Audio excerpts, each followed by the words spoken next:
Bienvenue dans Oser la reconversion, le podcast numéro 1 sur la reconversion. Je suis Claire Virose, ancienne avocate d'affaires, j'ai tout plaqué pour réaliser mon rêve. Et ça a été la meilleure décision de ma vie. Si toi aussi tu as choisi une carrière par défaut ou pour faire plaisir à ton entourage, tu te demandes ce que tu fais encore dans ton job, découvre ici chaque lundi des invités qui te ressemblent et qui ont osé la reconversion dans tous les domaines. Ils nous racontent leur success story pour à ton tour oser la reconversion. Après avoir écouté plus de 100 invités reconvertis avec succès depuis plus de 3 ans, c'est maintenant à votre tour de sauter le pas. Tout au long du mois de novembre et à l'occasion de la Journée nationale de la reconversion du 21 novembre, plongez-vous dans notre challenge 30 jours pour oser la reconversion. Retrouvons-nous ici tous les jours pendant tout le mois de novembre. Chaque jour, avec des experts dans leur domaine, nous aborderons une thématique essentielle à la reconversion et vous donnerons des conseils pratiques pour vous aider concrètement à mener à bien votre reconversion. Rendez-vous sur notre site internet www.oserlareconversion.com pour recevoir le programme et workbook de chaque semaine.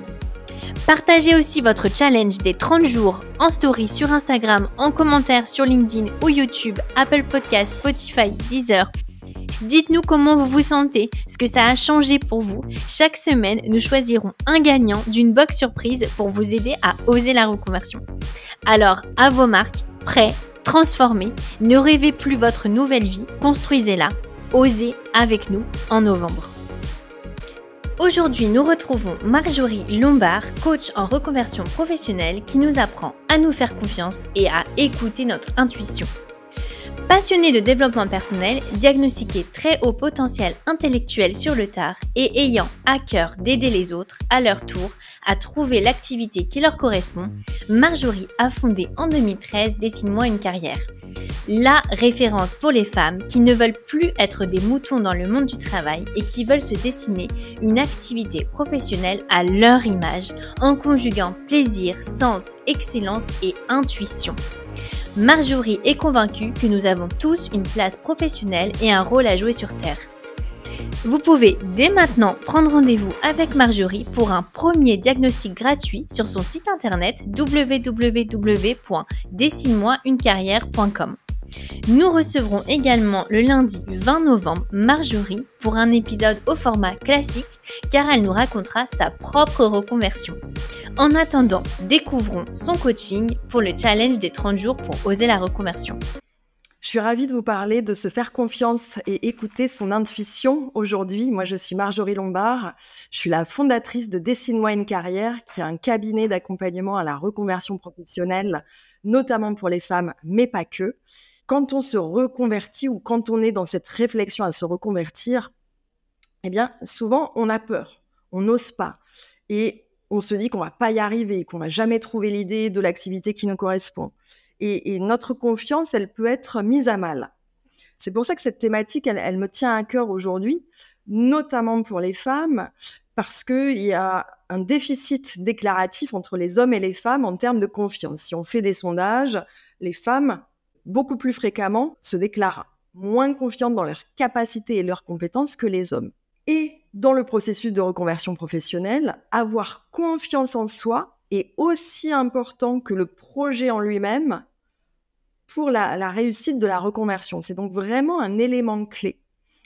En plus, la confiance, c'est ce qui va nous pousser à agir.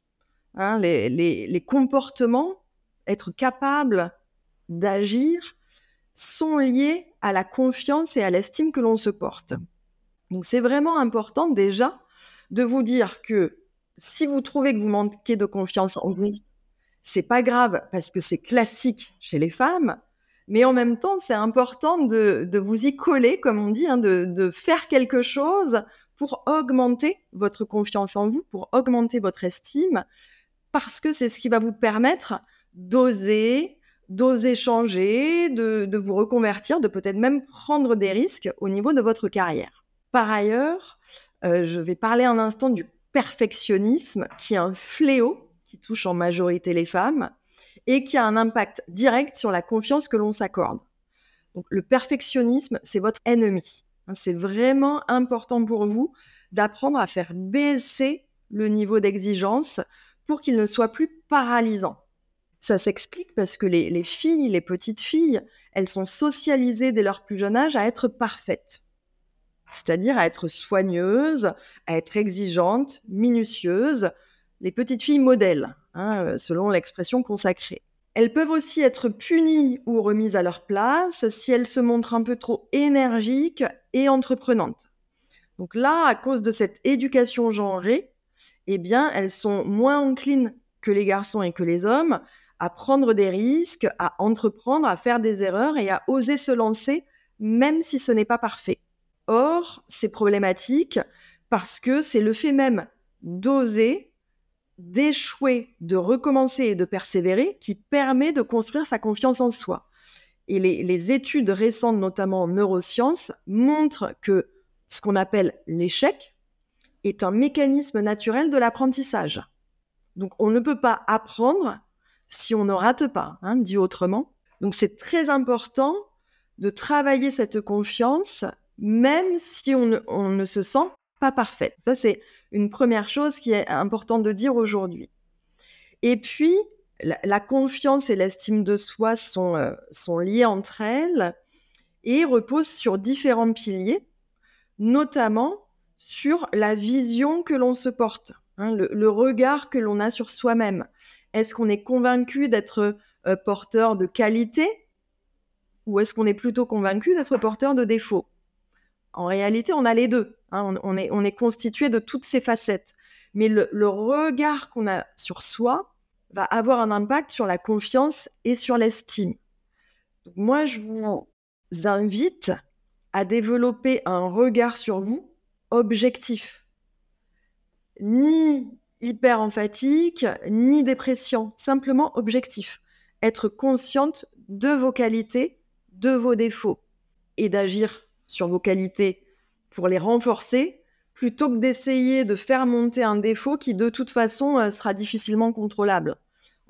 En psychologie positive, on sait que on va mieux réussir et être plus épanoui si on axe nos actions pour mettre en valeur ce qui marche déjà, les atouts, les qualités et les talents, plutôt que si on cherche à compenser des qualités ou à faire évoluer des compétences qui sont déjà très basses. Donc la vision de vous-même est déjà un premier axe de travail pour améliorer votre confiance et votre estime. Un autre axe de travail important, c'est l'amour de soi, l'auto-bienveillance. S'aimer inconditionnellement. C'est pas toujours facile selon votre histoire, selon votre enfance, selon ce qu'on a pu vous dire. Ça peut vous paraître mais way beyond de ce dont vous avez l'habitude. Et en même temps, c'est important que vous entendiez que l'amour que vous vous portez, que l'auto-bienveillance est un facteur clé de développement de confiance en vous et d'estime de vous. Donc là, vous avez 2 piliers très, très importants. Pour vous y aider, il y a des exercices de respiration qui sont tout à fait faciles à faire de chez soi. Vous pouvez trouver sur Internet la cohérence cardiaque, par exemple. C'est très simple. Ça ne demande pas de matériel ni d'investissement. Et si vous répétez, parce que ce sont des exercices de pratique, il ne suffit pas de les faire une fois pour avoir des résultats, c'est comme beaucoup de choses. Mais par exemple, si vous manquez d'estime, d'auto-bienveillance, ou que vous souffrez un peu de stress ou d'anxiété, la cohérence cardiaque, c'est génial pour diminuer tout ça et pour vous remettre dans une posture de neutralité et donc de pleine disposition de vos ressources. La cohérence cardiaque, ça peut être top. Un autre exercice que vous pouvez faire pour développer tout cela, c'est d'agir. La confiance se construit dans l'action. Il n'est pas question de faire des grandes choses qui vous font peur, mais plutôt des toutes petites choses qui vous font du bien. Parce qu'en vous faisant du bien, vous nourrissez l'amour de vous-même. Tout est lié. Peut-être faire quelque chose qui va faire du bien à quelqu'un d'autre. C'est tout bête, mais appeler une amie, offrir un petit cadeau à quelqu'un qui va pas très bien en ce moment. On sait que la relation aux autres est aussi un facteur de développement du bien-être et donc de l'estime. Donc, être en lien avec les autres, faire quelques actions qui vous font du bien et qui peut-être vont faire du bien aux autres, mais aussi qui vous font du bien tout simplement. Si vous aimez prendre des bains, même si vous vous dites que vous n'avez pas le temps dans la journée, c'est encore plus important de le faire. Même si le bain, il dure 5 ou 10 minutes. N'attendez pas de vous dire « je vais partir en vacances, je vais faire tel ou tel stage ». Non, le bonheur, c'est maintenant. Le bien-être, c'est maintenant. Et vous avez forcément des choses qui vous font du bien. Faites une liste de 5 ou 10 choses qui vous font du bien, comme une anti-sèche. Gardez-la sur vous, dans votre sac, sur votre téléphone, de sorte que quand le mode panique s'active, vous avez déjà une liste de ressources qui est prête à l'emploi que vous pouvez activer. Pourquoi je vous dis tout ça ? Parce que être capable d'écouter votre intuition ne peut se faire que quand il y a un minimum de calme intérieur. L'agitation intérieure, le brouhaha intérieur, il empêche votre petite voix et votre intuition de monter à votre conscience. L'intuition, c'est une super ressource dans la vie quotidienne et notamment dans la vie professionnelle. Votre petite voix, elle n'a de cesse que vous l'entendiez. Elle n'a de cesse que vous envoyiez des informations pour vous mettre sur la voie qui est la vôtre. Sauf que nos modes de vie hyper connectés et hyper rapides, dans l'accélération constante, dont on court tous et toutes après le temps si on n'y prête pas attention. Et donc, nos modes de vie hyper connectés et dans l'hyper-rapidité font que si on n'a pas une sorte d'autodiscipline et de conscience de cela, on passe à côté de notre intuition. Donc, pour que vous puissiez l'entendre, ça suppose une discipline, de nouvelles habitudes, s'arrêter, même si c'est juste 2 minutes dans la journée, mais il y a besoin d'avoir plusieurs moments de rien. Et rien, c'est pas à scroller sur le téléphone, hein. Moi, la première, mais voilà, c'est avoir des pauses, prendre un bain, marcher dehors, même si vous êtes en ville, marcher sans écouter rien du tout dans les oreilles ou sans lire rien du tout sur le téléphone, cuisiner, être avec un animal de compagnie ou des enfants, mais des moments où votre cerveau peut arrêter de s'agiter pour qu'il passe dans d'autres fréquences, dans d'autres longueurs d'onde qui, elles, sont propices à des états un peu plus contemplatifs, sans forcément parler de méditation non plus, mais des états qui permettent à toutes les ressources qui sont dans l'arrière-plan de monter au conscient. Donc, c'est ce que je voulais vous partager aujourd'hui, très, très synthétiquement sur les liens entre la confiance en vous, l'intuition et le fait que tout cela sont des ressources pour vous permettre d'avancer d'un pas dans votre réflexion professionnelle. Merci Marjorie pour ce premier coaching. Alors, est-ce que vous faites partie de la team perfectionniste ? Est-ce que vous voyez uniquement vos défauts ?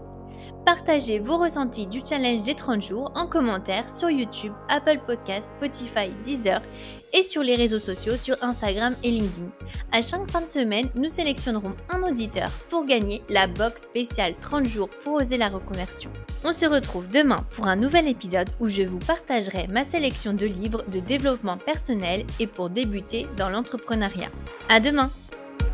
Si vous avez aimé l'épisode, abonnez-vous et laissez-moi un commentaire si vous écoutez l'épisode sur YouTube. Et si vous écoutez l'épisode sur Apple Podcasts, Spotify ou Deezer, abonnez-vous et laissez une note 5 étoiles et un avis.